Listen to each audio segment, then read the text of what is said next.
At our family cookout, my parents called me worthless. Then my sister applied for a job at my firm. When my sister walked into the interview room on the 14th floor, she was smiling.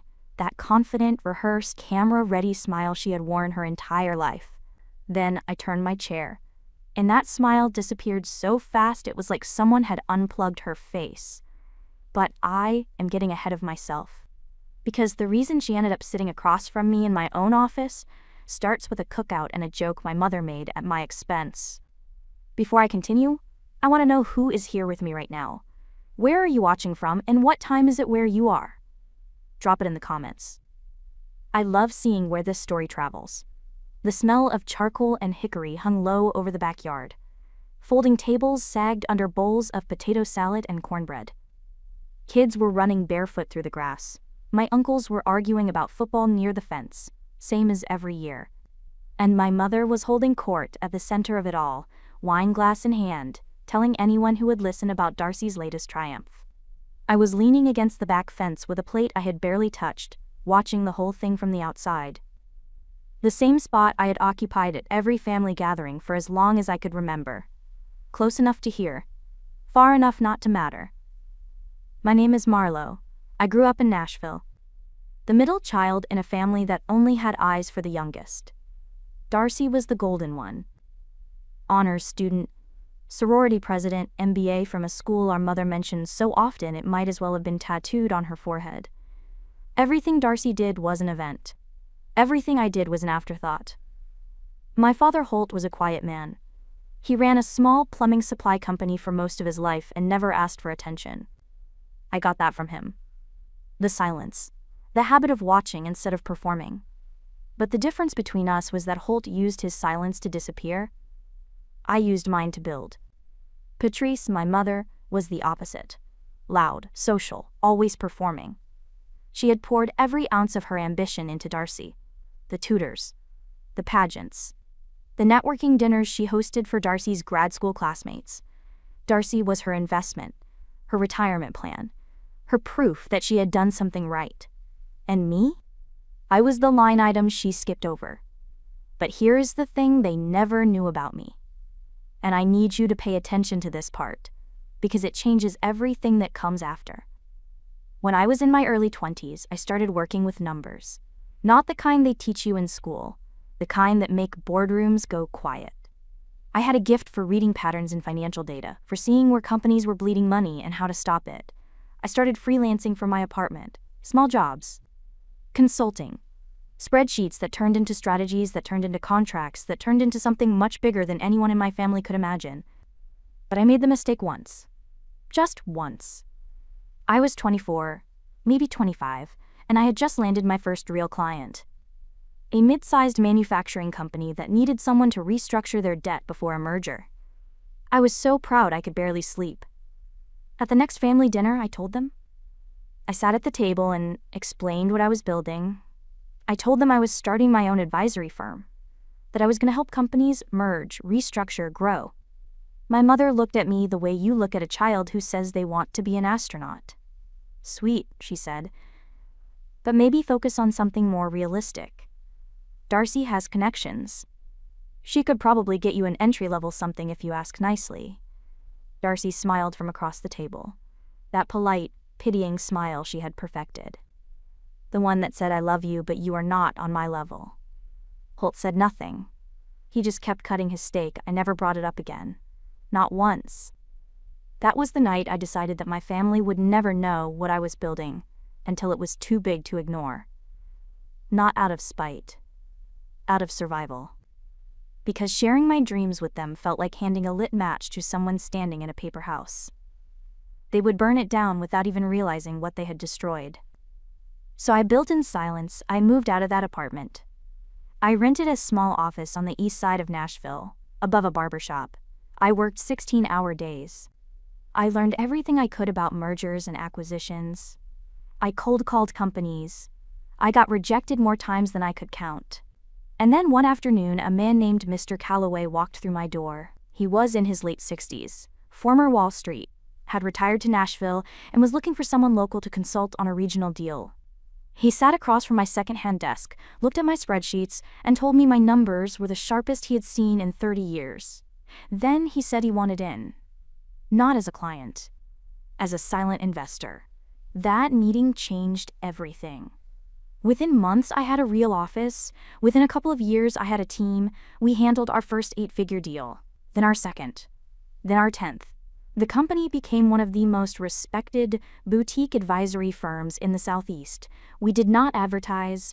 We did not chase press. Our clients came through referrals, through reputation, through results. I registered everything under my professional name. Collier. Nobody in my family had any reason to connect it to me. And the truth is, they never tried. Not once. My mother never Googled what I did. My father never asked for details. Darcy never looked past her own reflection long enough to wonder. They had already decided who I was years ago. Why would they bother checking? So every Thanksgiving, every birthday, every cookout, I showed up in my old jeans and a plain shirt. I drove my same gray SUV. I nodded through the jokes about my little computer work. I let Patrice brag about Darcy while I stood by the fence and said nothing. It was not a disguise. It was just the version of me they had always chosen to see. Now back to the cookout. This one. The one where everything changed. Darcy was standing in the middle of the yard, sun catching the gold in her earrings, telling a circle of ants about her latest accomplishment. She had been between jobs for a while, but she never called it that. She called it exploring her options. Rebranding. Finding alignment. The kind of language that sounds impressive until you realize it means unemployment with better vocabulary. Then she said something that made me set my plate down. She told the group she had an interview the next morning, a big one, at one of the top advisory firms in Nashville. She said the name like she was unwrapping a gift, Meridian Advisory. She said they had called her directly, that they only take the best, that it was practically a formality at this point. Patrice nearly dropped her wine glass. She pulled Darcy into a hug. My aunts clapped. My uncle raised his beer. Holt gave a slow nod from behind the grill. I stood by the fence, plate in my hands, and felt the ground shift beneath me. Meridian Advisory. My firm. My name on the incorporation documents. My signature on every major deal. My corner office on the 14th floor overlooking the Cumberland River. The firm I had built from a desk above a barbershop while my family laughed at me over holiday dinners. And Darcy had just announced she was walking into it tomorrow morning. She turned to me with that same polished smile. You should apply too, Marlowe. I am sure they have something entry-level. Maybe data input or filing. Patrice laughed. That would actually be a step up for her. I took a sip of my sweet tea, looked at Darcy, looked at my mother, and said nothing. Because in 12 hours, Darcy would walk into Meridian Advisory, sign in at the front desk, ride the elevator to the 14th floor, and sit down across from the person she had spent her entire life underestimating. I finished my tea, picked up my keys, and walked to my car. I was in my office by 6:30 the next morning. The sun was just starting to hit the Cumberland River through the floor-to-ceiling windows. I had not slept much. Not because I was nervous, because I was thinking about timing, about how long I had waited for a moment I never planned to create. I put on a charcoal suit I had tailored the year before. Simple, sharp, the kind of outfit that does not ask for attention but commands it anyway. I set the binder on my desk, Darcy's application. Her resume, her references, her cover letter. I had read it twice already. It was polished the way everything about Darcy was polished. Clean lines, strong verbs, impressive formatting. But underneath it, like wallpaper over cracked plaster, there was nothing holding it together. Her MBA was real. Her internships were real. But every single one had come through someone else's door. Our uncle's business network. Our mother's country club connections, a sorority sister whose father sat on 3 corporate boards. Darcy had never cold called a client, never sat across from someone who could say no and meant it, never built anything that did not already have a safety net underneath it. She had been carried her whole life and mistook it for flying. My assistant Marin stepped in just before 8. She placed a coffee on my desk and pulled up the morning schedule on her tablet. 4 interviews today, she said. 3 external, 1 internal transfer. Then she paused. Your 9 o'clock is a woman named Darcy. She looked at me carefully. Same last name as yours on file. I took a sip of coffee. That is my sister. Marin did not flinch. She had been with me long enough to know when not to ask questions. She just nodded and said the interview panel was ready on the 14th floor. I told her I would not be on the panel for the first 3 rounds. I wanted Darcy to go through the full process. Every stage. Every question. No shortcuts. If she was qualified, the team would see it. And if she was not, they would see that too. I was not going to be the reason she failed. I was going to make sure she had every chance to succeed. And then I was going to sit across from her myself and see what was left. But here's the part. One have not told you yet. Darcy did not apply to Meridian on her own. She thought she did. She thought a recruiter found her profile and reached out directly. That is what the email said. But that email came from my office. I had asked Marin to flag strong regional candidates months ago as part of a routine hiring push. Darcy's name came up through the system. I could have pulled it, I could have quietly removed her from the list, and she never would have known. But I did not. Because for years, Darcy had told everyone she could walk into any room and own it. I wanted to see if that was true. I wanted to give her the same interview I give everyone. No favors, no safety net, just a chair and a set of questions. What she did with it was up to her. At 9 sharp, Darcy walked through the lobby. I watched the security feed from my office. She was wearing a navy blazer and heels that clicked on the marble floor like a countdown. Her hair was blown out. Her nails were fresh. She had a leather portfolio tucked under her arm that probably cost more than some people's rent. She signed in at reception, smiled at the front desk like they were already colleagues, and sat down in the waiting area with her legs crossed and her chin lifted. She even adjusted the guest badge on her lapel like it was a medal. She looked like she belonged. That was always Darcy's gift, looking like she belonged in rooms she had not earned. The first interview was with our head of strategy. He asked her to walk through a case study involving a mid-sized acquisition in the healthcare sector. Standard exercise. We give every candidate the same one. It requires you to read the data, identify the risk, and propose a restructuring timeline. Darcy talked for 12 minutes without answering the question. She used the right vocabulary, she referenced the right frameworks, but when he pressed her for numbers, for specifics, for the part where theory meets reality, she froze. The second interview was with our head of compliance. She asked Darcy about due diligence procedures, about regulatory overlap in cross-border mergers, about how she would handle a client whose financials did not add up. Darcy leaned on her MBA coursework. She quoted textbook definitions. She talked about team alignment and stakeholder communication, but she could not describe a single situation where she had actually done any of it.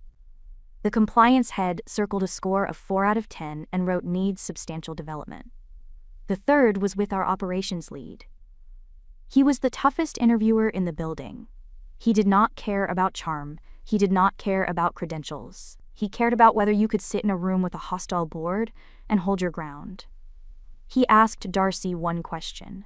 Tell me about a time you failed and what you learned from it. Darcy blinked. She started talking about a group project in grad school. He stopped her. Not a classroom exercise, he said. A real failure, with real consequences. She went quiet. He waited. She eventually said she could not think of one. He closed his folder.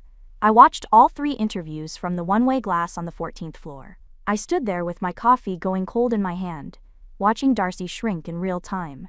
Not because anyone was cruel, not because the questions were unfair, but because for the first time in her life, she was sitting in a room where the name on her resume did not open the door, where charm could not substitute for competence, where nobody owed her anything. Have you ever watched someone realize they are not as ready as they thought? Not with cruelty, just with clarity. Tell me about it in the comments. I think a lot of us have been on one side of that glass or the other. By the time Darcy reached my floor, 3 hours had passed. Her blazer was unbuttoned. Her posture had softened. The click in her heels had slowed. She looked like someone who had been running on fumes and just noticed the tank was empty. Marin met her outside my office door. She offered water. Darcy took it with both hands. Marin told her the final interview would be with the founder. That the founder preferred to conduct these personally. Darcy straightened up. She fixed her collar. She took a breath. Whatever was left of her confidence, she gathered it and walked through my door. My back was to her. I was standing at the window, looking out at the river. The nameplate on my desk was facing her. Collier. Founder. Meridian Advisory. She sat down. She cleared her throat. "Thank you for seeing me," she said. Her voice was thinner than it had been that morning. "I know your time is valuable, Miss Collier." I let the silence hold for 3 seconds. Then I turned my chair. Her face did not just fall. It collapsed. Every polished layer peeled away in a single breath. The confidence, the rehearsed posture, the camera-ready smile, all of it dropped to the floor like a mask she could no longer hold up. Her mouth opened. Nothing came out. She looked at the nameplate. She looked at me. She looked at the nameplate again. Her eyes went to the wall behind me. The framed deal announcements. The industry awards. A photo of me shaking hands with the governor at a regional summit. All signed Collier. All mine. Her hands started trembling on the armrest. The leather portfolio she had carried into the building like a shield was sitting unopened in her lap. She had not needed it. None of her preparation mattered now. Because the one thing she had never prepared for was the possibility that the person she had spent her life dismissing was the person holding her future in her hands. I did not say a word. I just sat there and let her arrive at the truth on her own. And then, for the first time in her life, Darcy had nothing to say. The silence lasted longer than you would think. Not the comfortable kind. The kind that has weight. The kind where someone's entire understanding of the world is being rebuilt from the floor up. Darcy sat in the chair across from me, hands still, eyes wide, mouth half open. She kept looking at the nameplate like it might change if she stared hard enough. Collier, founder, Meridian Advisory. Then came the first word out of her mouth. And it was not an apology, it was an accusation. She told me I had tricked her, set her up, brought her here to humiliate her in front of strangers. Her voice cracked on the word humiliate. But Darcy did not cry. Darcy got angry. That was the difference between us. When I was hurt, I went quiet. When Darcy was hurt, she swung. She told me this was cruel, that no sister would do this, that I had been sitting on this secret for years, just waiting for the perfect moment to throw it in her face. I let her finish. Every word. I did not interrupt. I did not defend myself. I just waited until the room went quiet again. Then I told her the truth. I told her she was not set up. That Meridian runs a routine hiring cycle every quarter. That her name came through the same system as every other candidate. That I could have pulled her application and she never would have known. But I did not. Because she had spent years telling everyone she could walk into any room and own it. So I gave her a room. Same questions. Same panel. Same standards. I told her the feedback was unanimous, 3 senior members. Independent reviews. And it had nothing to do with me being her sister.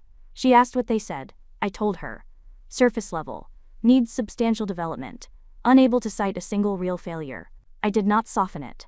I did not wrap it in encouragement. Because Darcy had been wrapped in encouragement her entire life, and it had not prepared her for a single hard question in a real room. Her chin started trembling. Not the dramatic kind. The quiet kind. The kind that happens when someone hears something they already knew, but never allowed themselves to believe. She asked me why I never told the family, why I hid for all these years, why I let them call me a failure when I was sitting on top of everything they wished they had.